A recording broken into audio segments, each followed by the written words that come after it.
Hello, my name is Benjamin Hart. I'm an American attorney and the Managing Director of Integrity Legal here in Bangkok, Thailand.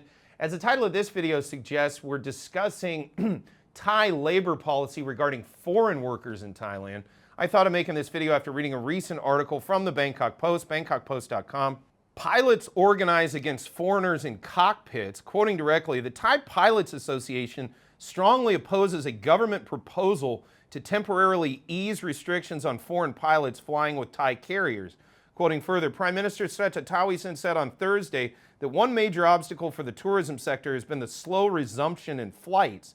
A post-pandemic personnel shortage has been one of the reasons cited by airlines worldwide. Well, maybe not shutting everybody down and then putting on mandates for something that, by the way, now the Ninth Circuit Court of the United States no longer calls vaccines. That came out just a little while ago that, yeah, that's not what they are because they were, experimental and it's a therapy. It's my understanding it's basically a gene therapy, So again, but you want to know why there's been a slowdown? Well, it's because of too much government. That's the problem. Quoting further, some airlines would like the government to consider allowing foreign pilots to fly Thai aircraft as the job is currently reserved for Thais. Quoting further, we will discuss this issue with the Ministry of Labor to seek a possible solution, including lifting this restriction on a temporary basis. Now, when you're dealing with anything where you hear government say something's temporary, always perk up at that. Because an example of temporary was when Nixon temporarily closed the gold window back in the 70s and no longer would redeem dollars for gold. That was temporary, So again, and people sort of, I don't know, foreigners have told me to my face sometimes, oh, you're a hypocrite because you're okay with them restricting certain aspects of Thai labor, but then you're sort of anti-government intervention in other ways. Well, it's a little different. I'm kind of okay with Thai protectionism of the Thai labor pool because the Thai labor pool would be overrun with outsiders essentially corroding the earning power of the labor pool if there wasn't some protection provided by the government. This is actually one of the few times where I think the government's actually doing kind of what they should be doing.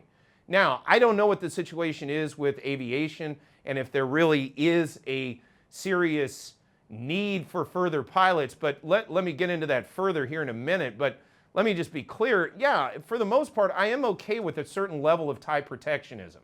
High quality jobs, and training for high quality jobs, why should that not be prioritized for the people that live in and are from this country? I don't see why that's a bad thing. Quoting further, Tirawan Angkasakulkiat, president of the pilots group, said the association disagrees with the idea of allowing foreign pilots to work for Thai carriers. Mr. Tirawat said Thai student, now this to me was key. Thai student pilots face difficulty getting jobs as they don't have the experience to apply for foreign carriers, such as airlines in the Middle East that require experienced pilots who have already obtained licenses and sufficient flight hours. The association found some experienced pilots who were laid off during the pandemic have not returned to the cockpit, as the fleets of some airlines have yet to fully recover. So that kind of begs the question, what are we even talking about here? Because some of these people haven't even come back online because the fleets aren't back up. So why would we need to open this up to foreigners to begin with if we're not even fully saturated? Furthermore, and this was a really good point, Thai student pilots face difficulty getting jobs as they don't have the experience to apply for foreign carriers, such as airlines in the Middle East that require experienced pilots who have already obtained licenses and sufficient flight hours. So the point being, one of the upshots, if you will, one of the benefits, if you will, of these restrictions against foreigners is it prioritizes Thais and it gives them the ability to gain the training that they need and gain the flight time that they need in order to then be more marketable on the international market. Now, look, I can understand that there's an element, especially from a foreign perspective, oh, maybe that's a little unfair. Well, that's kind of part and parcel of nationalism, where you take care of your nationals, the people from your country. Now, again, as we've seen with the issues associated with not necessarily doing things based on qualification, especially in the West when it comes to issues associated with pilots. That's not so much what we're talking about here. That's never been the issue. We've always been able to find qualified pilots here in Thailand.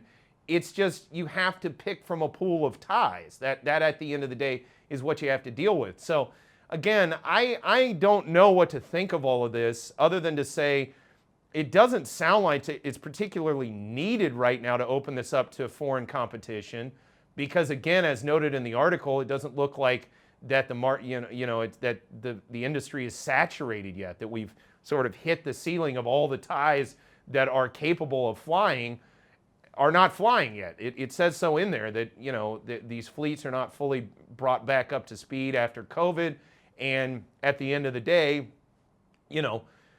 we've still got pilots who are qualified who don't have jobs, who still remain laid off. So my thinking would be, well, let's worry about those folks first, and then once the labor pool is saturated, if you will, maybe then worry about opening it up to outsiders.